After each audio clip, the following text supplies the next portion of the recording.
Ziurrenek ikusi duzue komunikabide guztietan, azken egunetan hasi dela korrika, konkretuki, azken egun hauetan martxoaren 14tik 24ra gertatuko den lasterketa baino, badakizue aldarrikapen bat dela euskararen alde eta korrikarekin batera agertu dira baita ere azken egunetan bideo batzuk gure irrati publikoan egin direnak pizkat polemika izan dituztenak non agertzen ziren gazteek ez zuten euskara erabiltzen baizik eta euskainola. Beraz, gure ardura da eta gure beharra bada ere euskainola aldarrikatzea batez ere gu asko erabiltzen dugulako. Txantxas aparte egia da momentu hau, urteko beste momentu batzuk bezala aproposak direla euskararen erabilera aldarrikatzeko, batez ere edozein euskararen erabilera aldarrikatzeko. Euskara bakarrik akademikoan edo euskara zuzenean euskaltzaindiak gomendatzen duen euskaran usten badugu, ziurrenik euskara erabiltzen duten askok ez lukete erabiliko, eta gu talde horretan sartzen gara, gu ez bagenu sarean zehar naturaltasunez egiteko aukera izango, ez genuke sarean zehar egingo. Horregatik ere gaude edabide eta eta plataforma hauetan. Beraz, euskara erabiltzea baino importanteena korrika honetan euskara zuzena baino euskara erabiltzea da.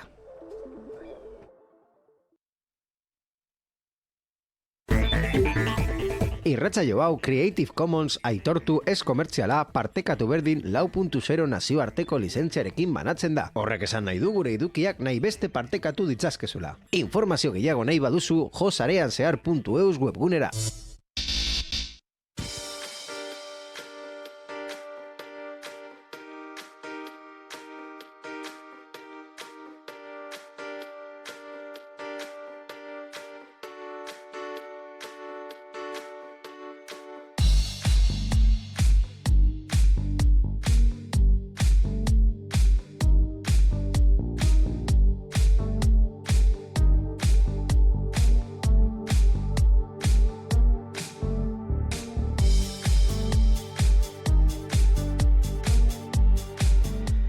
Eta euskaraz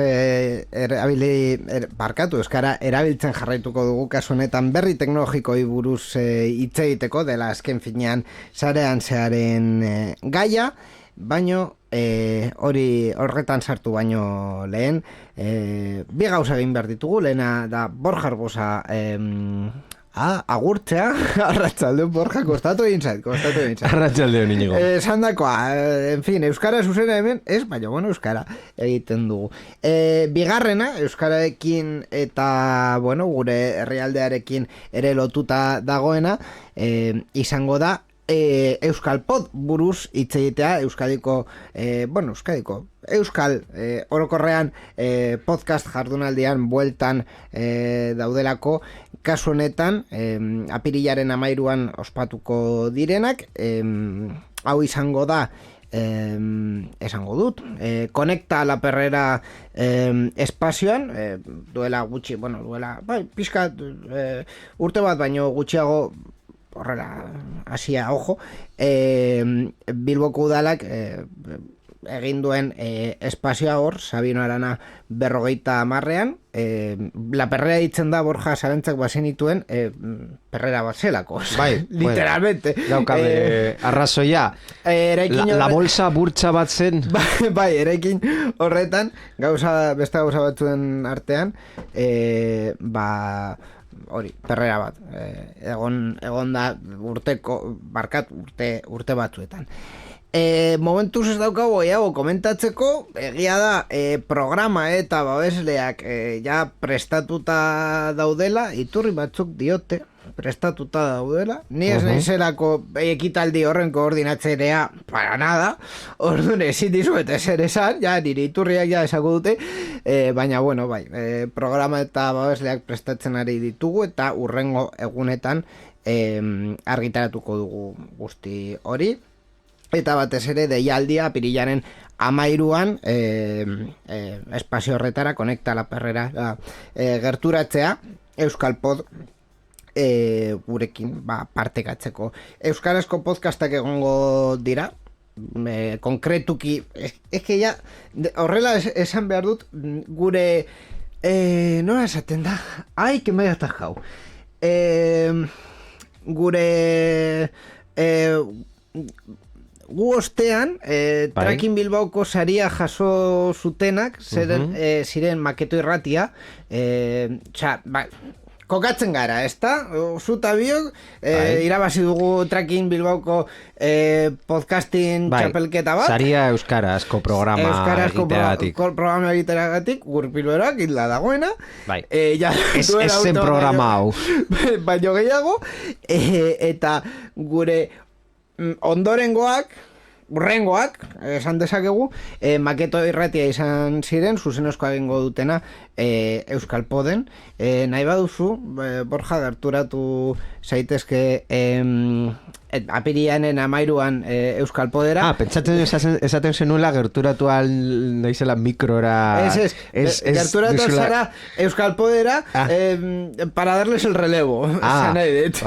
Esateko begira, gu aurrekoak izan ginen. Bai. De hecho, hori egingo dut, por cierto. Eta bueno, horretaz aparte aukeratu ditugun podcastak uste dut nahiko interesgarriak direla. Primizian esan dut Maketo Irratiarena, ez daki inork filtrazioak hortik agertzen dira. Así que en fin, Euskalpod apirilaren 13an Bilbon. Bueno, gaur, esan behar dizuet, nahiko txarko eta nahiko pantanotan sartuko garela. Osea, quiero decir, gauza nahiko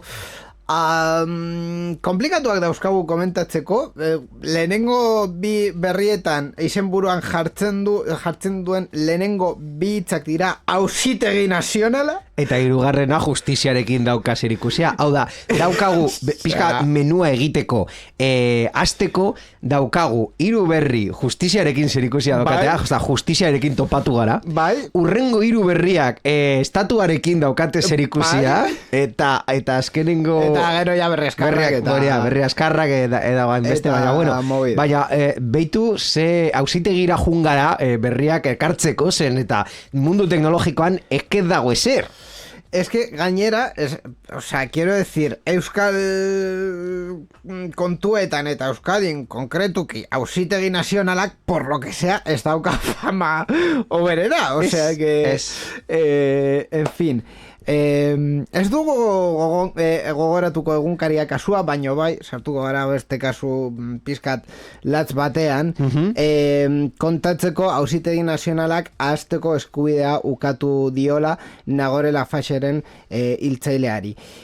Kontua izan da Auzitegi Nazionalak, esan bezala, etxera bota duela Jose Diego Illanez Bizkairen Googleen bilaketan maitzetatik bere kasuarekin lotutako albisteak ezabatzeko egindako eskaera. Gogoratuko duzue Jose Diego Nagore Laffageren hilketagatik kondenatu zutela 2008an, bueno, kondena gerozkoa izan zen, 2008an gertatutako hilketa zela eta Illanesek argudiatu zuen pribautasunerako eta datuen babesarako bere oinarrizko eskubideak urratzen zirela sexu delituekin oker lotzen zutelako. Hala ere, auzitegiak erabaki du interes publikoko gertakariei buruzko informazioa jasotzeko eskubidea nagusitzen dela, baita albiste horiek antzeko delituekin lotuta daudenean ere. Ez bakarrik bere kasuari buruz hitz egiteko, baizik eta adibidez La Manadaren kasuari buruz hitz egiteko ere, bere kasuari buruz hitz egitea baliozkoa dela. Bai. Gutxi gora bera. Gutxi gehiago komentatzeko. Bueno, pizka bat agian esplikatu behar dugu ze motatako prozeduran gauden eta nola funtzionatzen duen. Hau da, ahazteko eskubidea gogoratzen baduzue 2014 urtetik existitzen da, eta existitzen da pertsona batek Googleen kontra junzelako, batez ere bere izena jartzen zuenean Googleen emaitzako agertzen zirela bere pribautasunaren eskubidea urratuz. Eta Europan lortu zuen epaiketa batean sententzia pionero bat, eta gainera sententzia hori 2016ko reglamendu orokorrean, datuen babesarako reglamendu orokorrean sartu zen hor ahazteko eskubidea.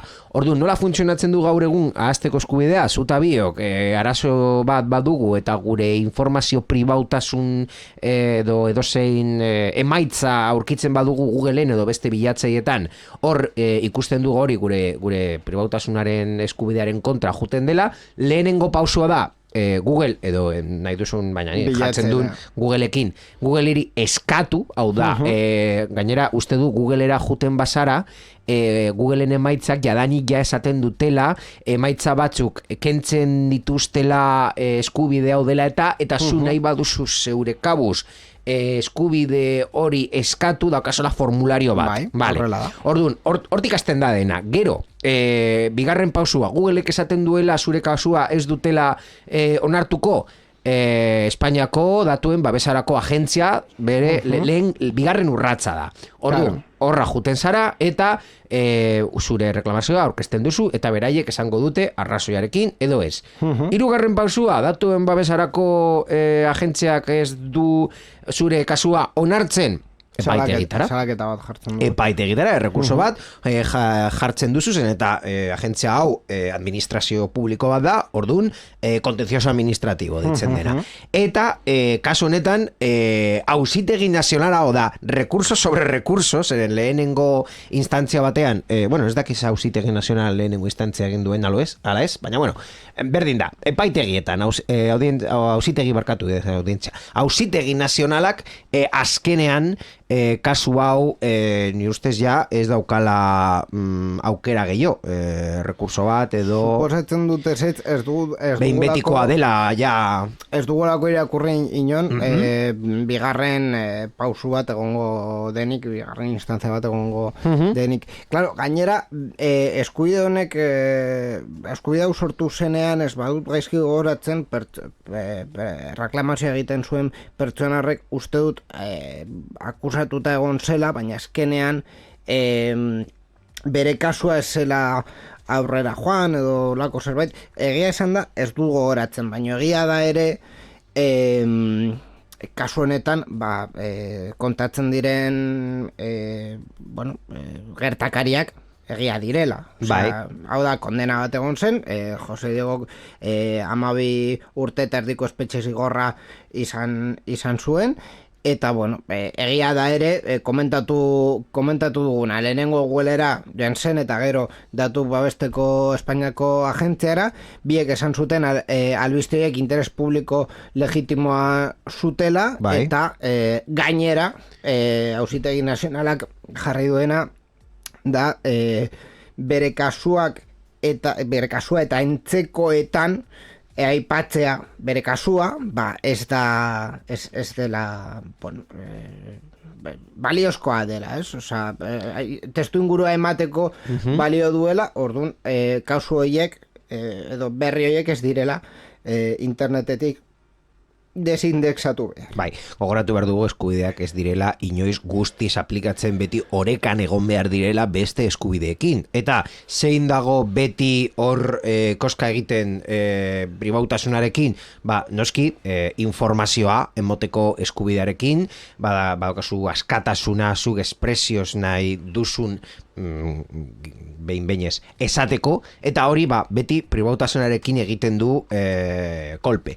Orduan, oreka bat aurkitu behar da, eta kasu honetan, zuek esan duzun bezala, auzitegi nazionalak azkenean, ez dakit, azkenean, baina momentuz, esaten du informazioa daukala, eskubide informazioa daukala pisu gehiago. Horrela da, kasu hau eta, en fin, beti komplikatua da kasu hauei buruz hitz egitea gainera, azken urteetan, 2008an egia esan da nik ez du gogoratzen, ez da non nengoen, baina komplikatua da honi buruz hitz egitea, azkenean, gaur egun sozialki zurrunbilo handia egiten duten kasuak direla, eta eso esan duzuna ere, en fin, pertsona honek badauka hau eskatzeko eskubidea, baina, auzitegiek azken finean dira, eskubide hau aplikatu alden edo ez, esaten dutena, eta jazta, hori da.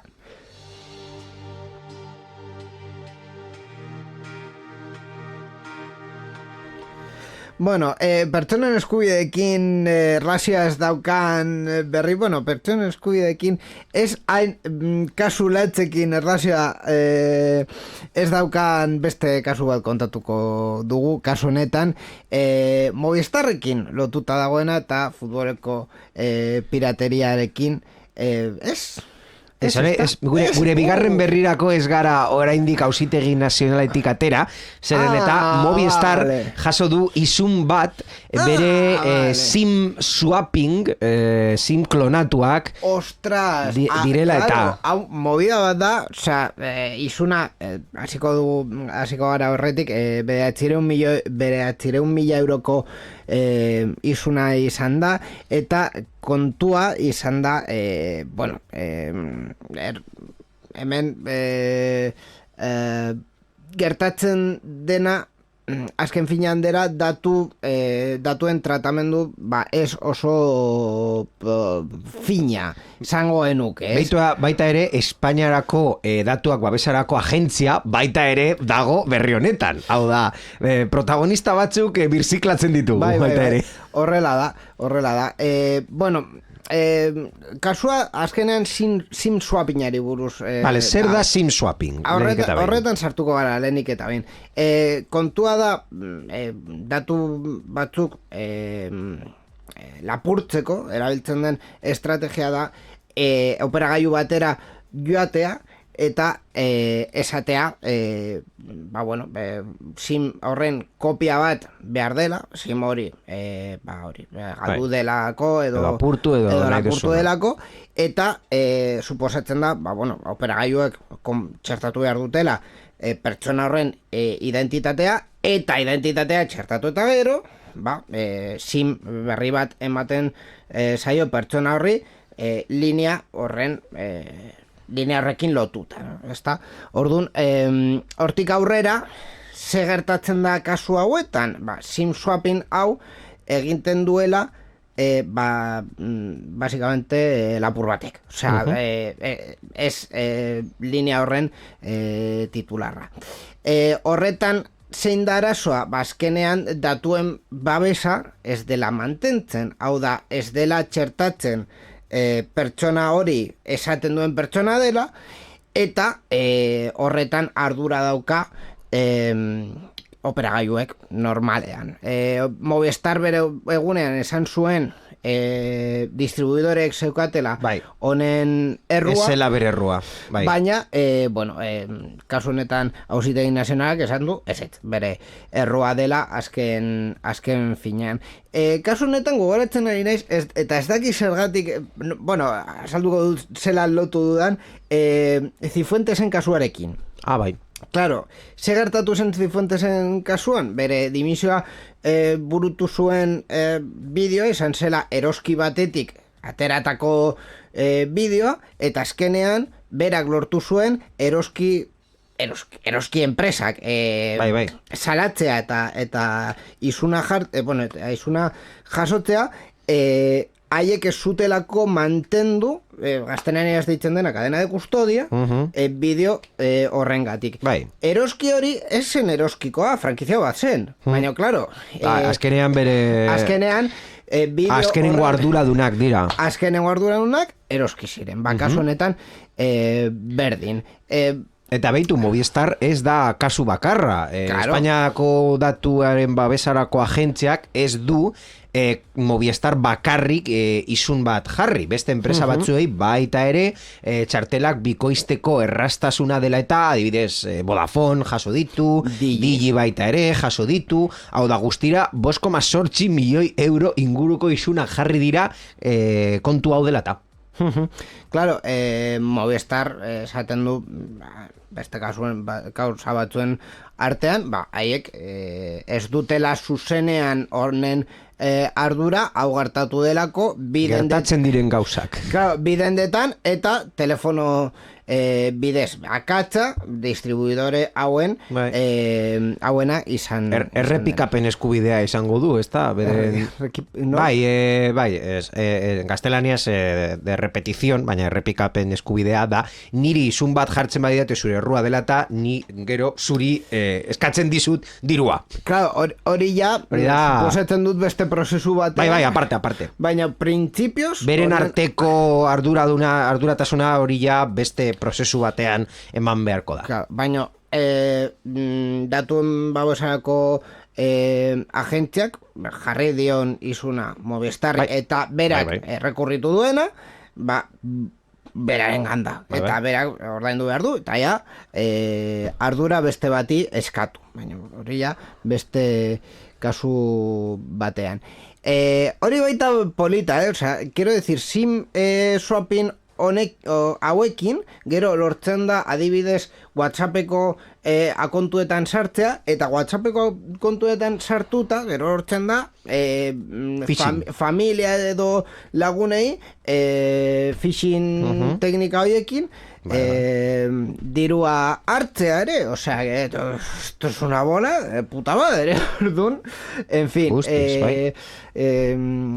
azkenean, bueno, ni ez dakit edo, jo que se, niri berdin zait benetan distribuidoren edo operagailuaren ardura den hau edo ez, o sea, es que me da igual nor duen ardura, baino kasu guztitan eta pieza guztitan askoz arduratsuago izan behar dira bezeroa da kalte jasaten duena, eta azkenean Movistar edo zein konpainia subkontratatzen badu bere prozesuaren edo zein parte, eske bere arduran dago.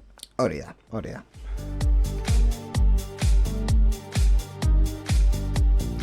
Orain bai itzen dugu futbolari buruz, jarri duzun titularra Borja, 3 kilometro tardikoa da. Baina, bueno, es que kasu askotan irakurtzen dugu titularra eta gero lehenengo paragrafoa esatzen du berdina. Orduan, eske ja kentzen dut.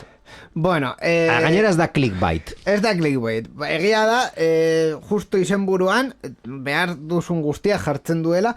Kasu honetan, justiziak argi berdea eman diola La Ligari internet bidez, pirateria bidezko legez kanpoko edukiak jaulkiz irabaziak lortzen dituzten bezeroak auzitara eraman ditzan. Ez dut hor dago informazio guztia. Lehenik eta behin, zure protagonista, la Liga de Fútbol. La Liga esan duzu, la Liga de Fútbol Profesional, Espainiako Liga Profesionala. Guztiok la Liga bezala ezagutzen dugu. Ez que gainera la Liga marka registratua da. O sea, la Liga esate, la Liga bakarrik bakarra dau. Vale, bueno. La Liga da, la Liga. Besteak dira, ligak. Bueno, nahi desuna. Hau da, la Liga. Orduan, zer egin du la Liga? Junda, justiziara, konkretuki, Bartzelonako merkataritzarloko 8. zenbakikoko epaitegietara, eta lortu du auto batean internet bidez pirateria motatako edukiak ematen dituzten bezeroak, beren bezeroaren IPak bere listado bat lortzea. Bueno, lortzea eskatzea gero lortzeko, baina bueno, Gutxienez, eman baino gehiago lehenengo pauso ni bat. erabiliko nuke euskainol baita dirudien hitz bat dera berrematen duten pertsonik. Hau da, movida ez da Bai. edukia bera kontsumitzen dutenengan, baizik eta eduki hori bide legal bidez, kasu honetan operagailuen bitartez, jasotzen dituztenak eta beste pertsonei edatzen dietenak dirua jasota. Bai. Dirua jasota, eta gainera programazio baino lehen pizkat aztertu dugu, dirua jasota hau da kontzeptu klabe. Zergatik, kasu hauetan kalte bat dagoela neurtzen dela lukro, gaztelaniaz lukro deitzen den kontzeptu bat. Orduan, eduki horiek edatzen duenak ez badu dirua jasotzen, pues una putada para el tomador de los derechos, baina ez dau printzipioz deliturik. Bai, baina eske urrunago joan behar gara, zeren eta berri hau agertu eta gero, edo konkretuki auto hau agertu eta gero, ikusi izan dugu... Gainera ez da, ez da sententzia bat, da epaitegi batek Bai. esaten begira operagailuek hau egiteko susmoa daukagun... Erabaki judizial bat, ez sententzia, baina erabaki bat. Pertsona hauen IP helbideak datuak eta ez daki zer, emaidazue. Orduan, Bai. quiero decir, taldeko... Prozesuaren parte bat da, noskiz Claro. ezin duzu pertsona hoiei ezer leporatu, ez baduzu noiz nortzuk diren eta nola egin duten den hori. eske pasu previo bat da eta oinarrizkoa. Claro. Hau da, Horrelako- norbait demandatzeko jakin behar duzu nori demandatu. Efectivamente. De hecho, azken egunetan, nire etxeko reforma egiterakoan berriz sartu naiz entzutera El País de los Demonios, deitzen den podcast bat, zu bai. gomendatu zenidanak. Bai, egia da. Eta podcast Nahiko ona. horretan azaltzen dute nahiko ondo zein den auto dokumentu hauen Bai. mekanismoa. Eta helburua. Eta helburua. Orduan, claro, argi behar izan dugu, argi izan behar dugu barkatu, kasu honetan egiten dela prozesu hau frogak izateko, osea, froga bai. horiek eskuratzeko. Hau ez da legea, hau ez da edonorren kontra, osea, objektibo bat dago, konkretuki pertsona IP helbide, pertsona fisiko batzuk susmoa dagoela delitu hauek egin dituztenak, eta horiek izango dira ikertuko direnak eta prozesu judizial batean sartuko diren. Bai, baina zergatik aukeratu dugu batez ere berri hau gaur komentatzeko, ikusi dugulako ez daki zenbat ez dugu behiren izenak esango. Marka. Vale, eskerrik asko Iñigo. Mundo Deportivo. Adibidez. Berri honekin egin dutela nahi dutena, baina batez ere esan dutela kontuz orain zure lagun guraso zenide edo nahi desuna, pasatzen badizu link esteka bat zure zure taldearen urrengo partida ikusteko por la gorra. Zeren orain daukate eskubidea zuri demandatzeko eta eskatzeko kompensazio milioiduna. Eta ez. Hau da, auto honek ez die jasartzen eskubedirik gabeko futbol partida bat ikusten duten pertsonei lehenik eta behin. Hau da, ikusten baduzu edukiak eskubide gabe, hau da, lo pirateas de toda la vida, agian zure etika pertsonala hor ukatu aldezakegu, baina ez da delito. Irudiko jarriko dut, ya que estamos. Jarriko duzu? Bai, irudikatzeko... sentencia histórica. Irudikatzeko, hau, martxoaren 8an argitaratutako portada bat, zen markakoa, konkretuki hemen ikusten duguna. Bai, ikusten da, deman martxoaren 8a, bai. Bai. Izen buruan jartzen dute sententzia historikoa. Esan dugu hau ez dela sententzia, o auto bat dela, egia da epaitegi baten erabakia dela. Luz verde para sancionar al usuario en casa. Itxoin. Epaitegi baten erabaki bat, bada, baina ez da sententzia bat. Ez. Eta bigarren izenburu batean jartzen dute multazo, gainera letra larritan, Bai. futbol pirata ikusten duenari. Tal cual, ikusten, a quien vea. A quien vea. Iruditan Bai. A quien vea fútbol pirata. Pirata ikusten duen. Argi berdea, izuna jartzeko. Bai, eta gainera, irudian telebista bat ikusten da, eta bere barruan partido baten zatia. Esaten du argi berdea, izuna jartzeko erabiltzaileari etxean, autojudizial baten ondoren orain arte, bakarrik neurriak hartu alziren, mafia eta lokal publikoen kontra. Hau, gezurra, guztiz gezurra da. Ikusten dugu lehenik eta behin, sententzia eta auto nahazten dutela, Bai. osondo, eta bigarren, luz verde para sancionar al usuario en casa. Al usuario no se le va a sancionar. Hau da, zu kontsumitzaile bezala, hau da, top manta bezala, eta kasu askotan ikusi dugu, zu erabiltzaile bezala, erosten baduzu, jakin dado ez, pirateatuta dagoen eduki bat, zu ez zara errudun izango, vale? Osea, zu ez duzulako dirua egiten, errudun. Ez duzu delito batean, osea, ez duzu akusazioa jasoko delitu bat egin duzunik. Ez duzulako delitu bat egin, azkenan delito bat izateko diru irabasteko asmoa. Diru irabasteko asmoa izan behar duzula. Zuzena edo ez zuzena. Edo ez zuzena, baina diru irabasteko asmoa. Zezen nahi du ez zuzena, adibidez zu ez baduz, osea, zu... ez duzu kobratzen hori... Bat formula jartzen duzu dazonekin, dazon ez duela lokalentzako komerzializazioa egiten, bakarrik azkenengo erabiltzailearentzat. Bai, partikularra. Lokal batean, zure tabernan jartzen baduzu dazonetik bat formula, eta edariak kobratzen badituzu, si haces una fiesta privada eta ez baduzu zer kobratzen, da hori zure kontua. Baita ere, dazonek esan aldizu, te dejo 50. Hori bere araudiaren kontra dagoela. Bai. Hori ez da delitu bat izango, responsabilidad civil, nahi duzuna. Baina zure taberna irekita baduzu eta edariak eta janaria saltzen baduzu, pues ahí hay un lucro indirecto. Ez duzu kobratzen bat formula ikusteagatik, baina kobratzen duzu bat formula pirateatuta. Ikusten duenari, kubata bat hartzen duenari. Efectivamente, hori da pizkat kontzeptu bat. Ni esan behar dizut, egia esan da, horrelako portadak ikusita eta horrelako edukiak ikusita,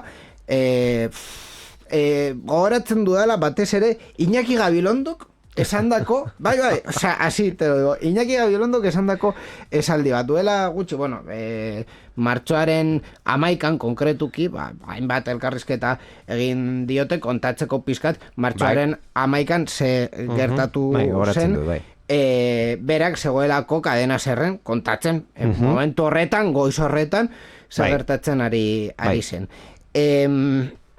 Podcast batean, konkretuki saldremos mejores ditzen den podcast batean, elkarrizketa egin diote, eta galdetu diote haber ze egin aldugun desinformazioaren kontra.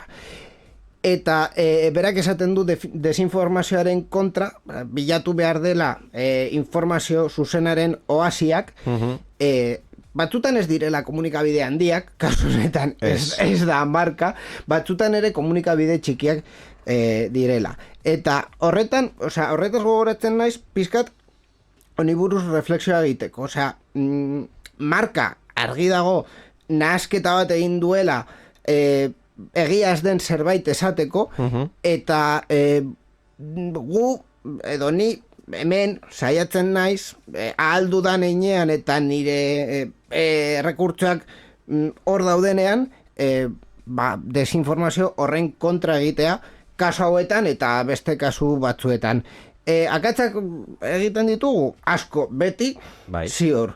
Baina saiatzen gara gauzak argi isladatzea eta batez ere esatea gezurra ez dena, jakinda gezurra dela. Kasu askotan horrelako egunkarietan egiten den. Nik emango nuken gomendio handiena izango zen iturri bakar batekin ez geratu. Hau da, iturri bakar batek egia edo gezurra, nik ez dut esaten jakinda gezurra esaten dutera, hori ezin delako frogatu. Baina nik... Hombre, a ver, kasu batzutan bai, orokorrean ez. Estado de alarma.comen sartzen basara, orokorrean... argi dago, zer dago. Orokorrean ez, baina naiz eta intentzio on batekin zu eta biok egia den gauza bat nahi dugun esan, errua kometitu altu. Bai, Orduan, akatza kometitzen akatza hor geratzen da. Orduan, nola konpontzen da hori? Mira, ez dakin nor, hau esan du, vale, bilatu beste puntu batekin, ez geratu bakarrik iturri batekin, eta alba duzu joan iturri esan duzu bezala originalera, nondik atera den berri hau, edo ondo dagozu zeure kasetaritza konfidantza batean informatzea, hori ez dago gaizki, baina gauza garrantzitsuak edo nola esan bezala amarillista edo pizka bat oso sensacionalista, bai, hori da ni bilatzen naizen hitza, baina komplikatua da bada esplikatzeko edo ulertzeko, orduan ez geratu bakarrik bertsio batekin, zeren hain komplikatua den, hain erraza izango da konfunditzea. Claro, eta esatea, hau ez da gertatu dena, eta hori egunero ikusten dugu. Batzutan intentzioekin eta beste batzutan intentziorik gabe, baina zu kontsumitzaile bezala saiatu behar zara bertsio hoberenarekin geratzen. Eta azkenean hori komunikabietan eta beste lekuetan lekzio bat bertsio hoberena ez da pertsona baten bakarrik. Claro. Hala, hartu gutxienez 3 eta 3 hoiekin ikusten duzu non daude loturak eta non daude kontradizioak. Eta hor, claro. Gainera, azken finean gu hemen teknologiari buruz hitz egiten dugu, eta kasu askotan ere simplifikazioak egiten ditugu, kasu askotan ere pizkat komedia edo txantxa egiten dugu berri batzuekin, saiatzen gara berri nahiko grabekin adibidez ez egitea gaur egin dugun bezala, baina egia da simplifikazio hoietan detaile askok kanpoan geratzen direla. Orduan, gure kasuan, ziurtatu aldizuet, ez dela informazio txarra emateko nahia dela, kasu batzutan, gure jakin, ez dakigula guztiari buruz, eta bueno, gauza batzuei buruz hitz egiten dugunean, egia dela, ez dugula ikerketa sakona egiten, eta simplifikazio horretan, batzutan xehetasun batzuk galtzen ditugula. Egia da ere, komunikabide hau 3 pertsona garela, Zutabiok eta Mikel Carmona, basikoki, laguntza askorekin, baino hemen gaudenak gara irrati espazioa egiten dugunak, eta, en fin, ez garela marka bere talde guztiarekin ez daki zenbat kasetari dauzkanak. Marka ere egunen batean kontratatu beharko luke adibidez epaitegietan esperientzia pizkat daukan kasetariren bat ez nahazteko auto eta sententzia. Baina, bai. Gu hemen 3 pertsona gara, baina gutxienez 2 eta ni esango nuke 3 badakigula zein dela desberdintasuna auto eta sententzia baten artean. Hori, Mikeli galdetu beharko diogu. Bai. Baina bai, bueno, berri honekin bukatzeko eta ja diskurtso hau hor usteko autoa gogoratu argi eta garbi adierazten du La Ligaren eskaerak ez diela eragiten fede honez eta etekin ekonomikoa edo komertziala lortzeko asmorik gabe futbol pirata kontsumitzen duten erabiltzaileei. Fede onarena ez dut ikusten, nola pirateatzen duzu fede honez, ez badakizu pirateatzen ari duzura, baina pizka komplikatu ikusten dut, kasu honetan, baina bueno, esan dakoa, azkenean kontsumitzailea, kasu askotan edo kasu batzutan ez dakien ez nondik datorren eduki hori, ez da penalki printzipioz errudun, eta horrela dago jarrita legean, ez dago ezer gehiago.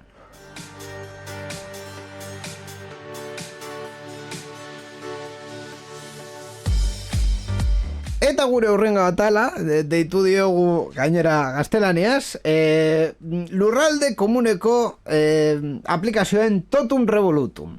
Bai, Bueno, kasu honetan latinez. Zergatik lurralde komuneko, ez dakit deitzen den konkretuki lurralde komun, kontzeptua konkretuki kontzeptu fiskala da Espainian dauzelako basikaki bost fiskaltasun Araba, Bizkaia, Gipuzkoa, Nafarroa eta besteak AEAT, agencia tributariak eramaten duena. Kasu honetan itzen dugu 3 aplikazioi buruz, bata pizkat guztiontzat dena, beste biak, depende ze administrazioekin daukazuen erlazioa. Katastroarena lehenengoa da katastro de territorio común. Orduan, ez da Bizkaiakoa, ez Araukoa, ez da España, bueno, ez da España, ez que España guztia da, baina Madrid da España, Espainiaren barruan, orduan, ez...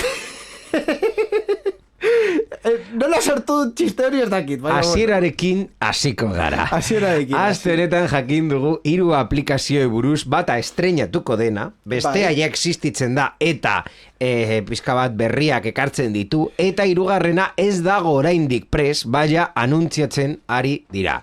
Orduan, berria katastroi buruz da. Zer da katastroa eta zertarako erabiltzen da? Katastroa herri bateko giezin guztien datu basea, hau da, hor daude inmueble guztiak eta non dagoen kokatuta, zenbat metro karratu eta ze balore daukatu. Etxeak eta lurrak, bale? Basikoki. Bai, basikoki.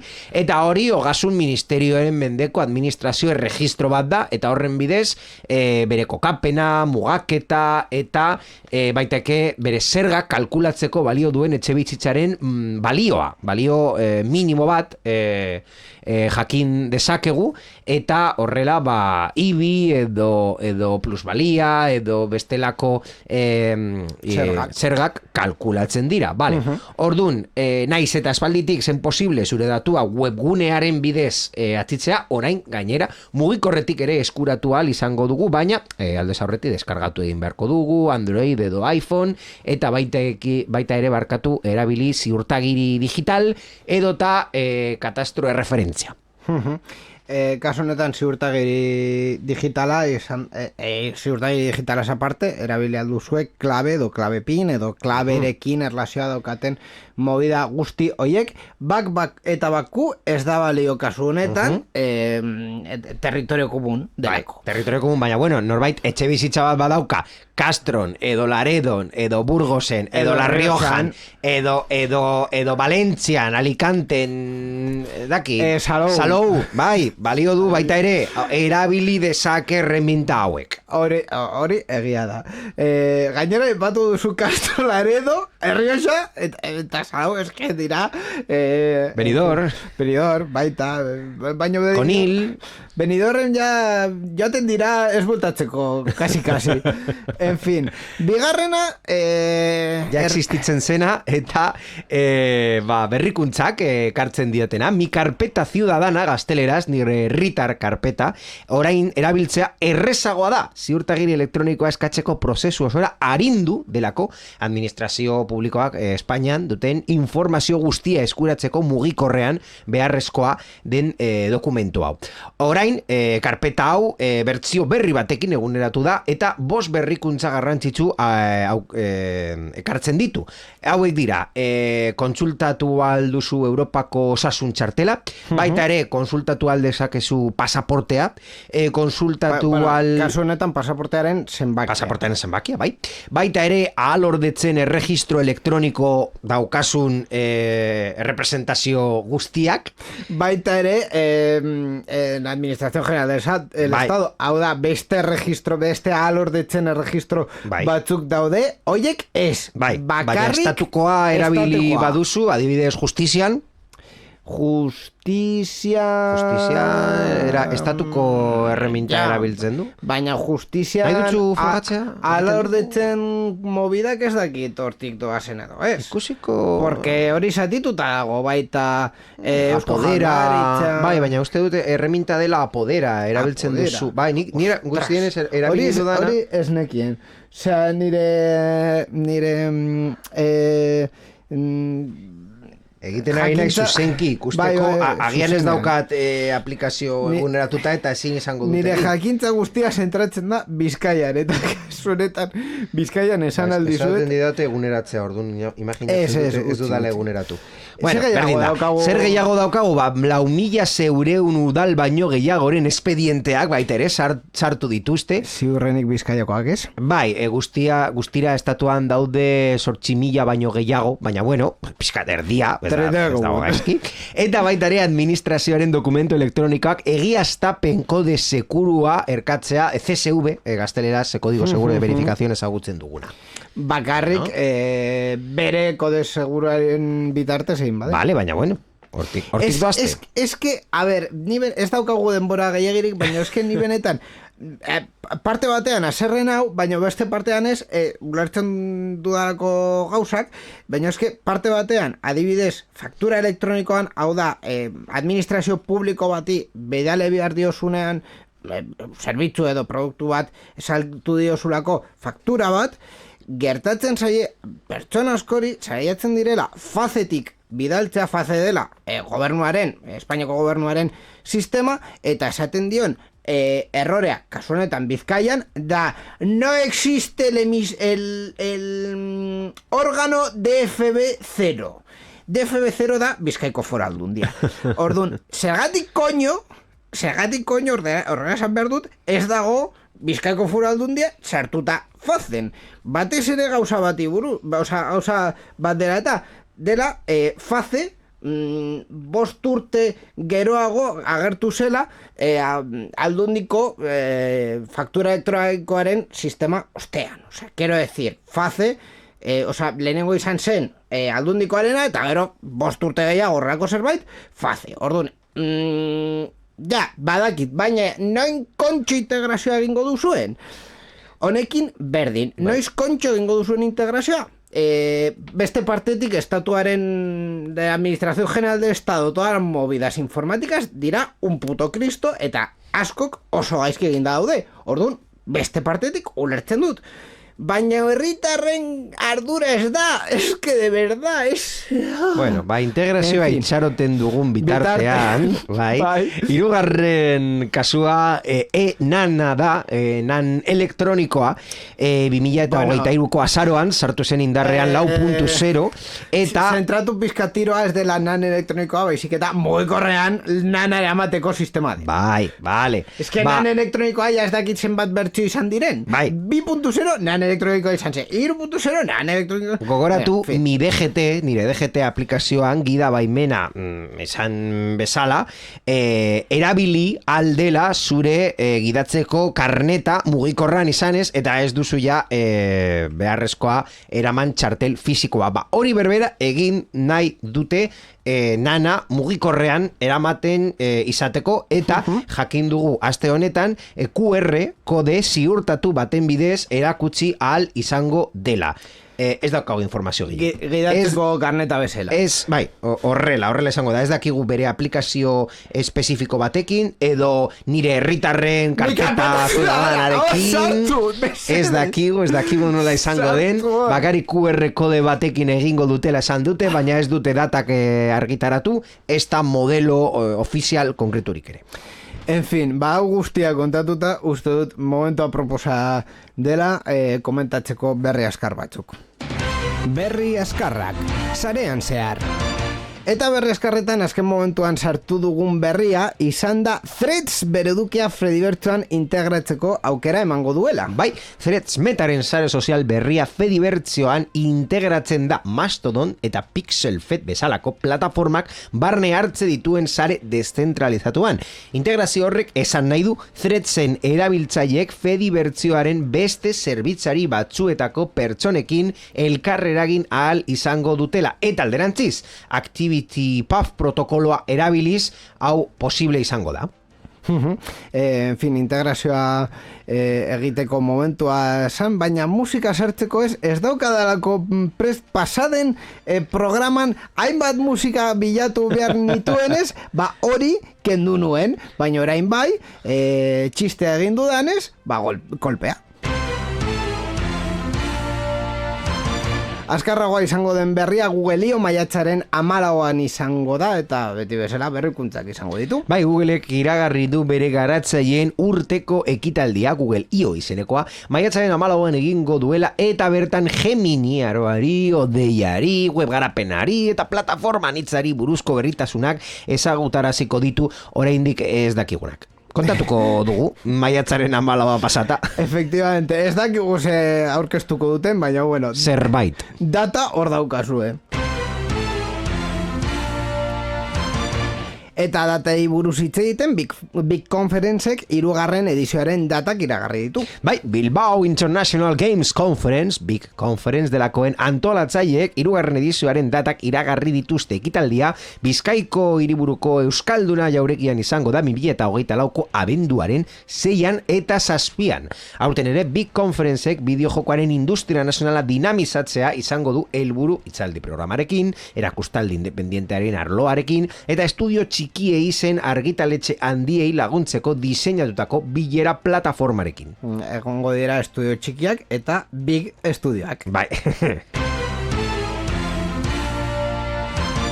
Eta azkenik berriak ez diren berrietan, WhatsAppek txatetan 3 mezu finkatzeko aukera ematen du. Badakizu zenbat ematen? Hemen ja titulolaren...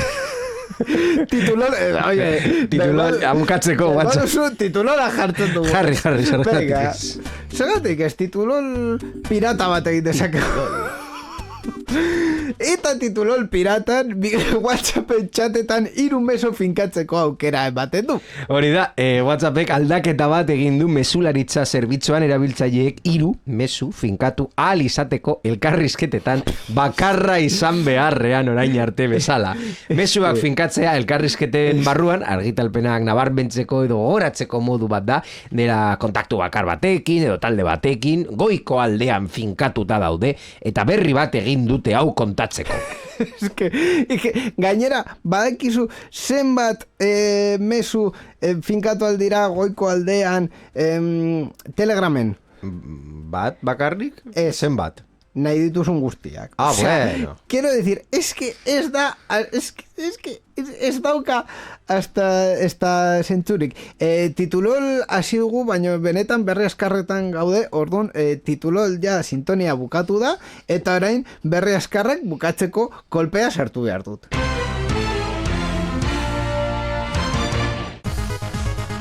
Entzun berri duzunari buruz hitz egin nahi? Zure iritzia jakin nahi dugu, idatzi ezaguzu Twitterren gure erabiltzailea, sarean zehar da.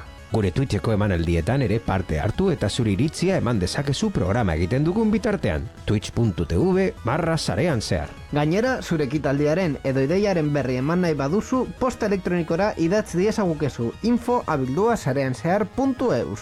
Sarean zehar, zure mezuen zain.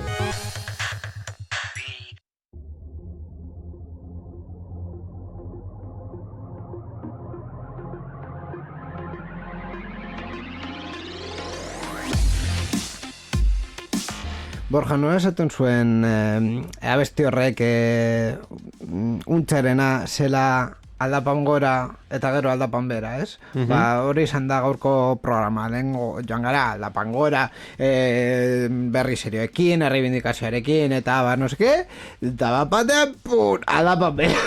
Ja, sin frenos. Bai, baina hori guzti du programa guztietan gertatzen dela. Azten gara potente eta gero ja denbora agortzen denean, kontatu behar dugu gauzak, denbora gehiago ja ez dagoelako da. Venga, bota hori. Efectivamente. Ez dakik berriak sartu edo ez, azkenengo parte horretan, eta azkenean sartzen dugu, por pereza. Gaur seriotasun pizka gehiagorekin, baina egia da, egunerokotasunean gaudena ere. En fin, Borja, eskerrik asko gurekin berri teknologikoak komentatzeagatik eta hurrengora arte. Eskerrik asko Inigo eta entzulei ere baita hurrengo programan arte. Eta baita ere eskerrik asko Mikel Carmonari. Ez dakigu sententzia eta auto baten diferentzia badakien edo ez, galdetuko diogu orain, baina baita ere bere lana eskertu behar dugu. Baita irratietan dauden teknikari eta ekoizpen taldei programanen emisioa posible egiteagatik. Eta eskerrak eman behar diot ere, ostras, ez du gogoratzen bere izena, nire mutilaren lagun bat da, baino ez du gogoratzen bere izena eta Bilboirian entzuten gaitu. Oh. Osea que... Eskerrik asko Bilbo irian edo zein beste estazioan entzuten gaituzten pertsona guztiei. Baina, Zeskiere. konkretuki, berari, eta ez du peritzera gogoratzen. Mezu bat bidaliko dit, ziurrenik. Edo nire mutilari, ez dakigu. En fin, onaino sarean zehar, deskrigapen gabeko programa. Eskerrik asko eta hurrengo arte, agur.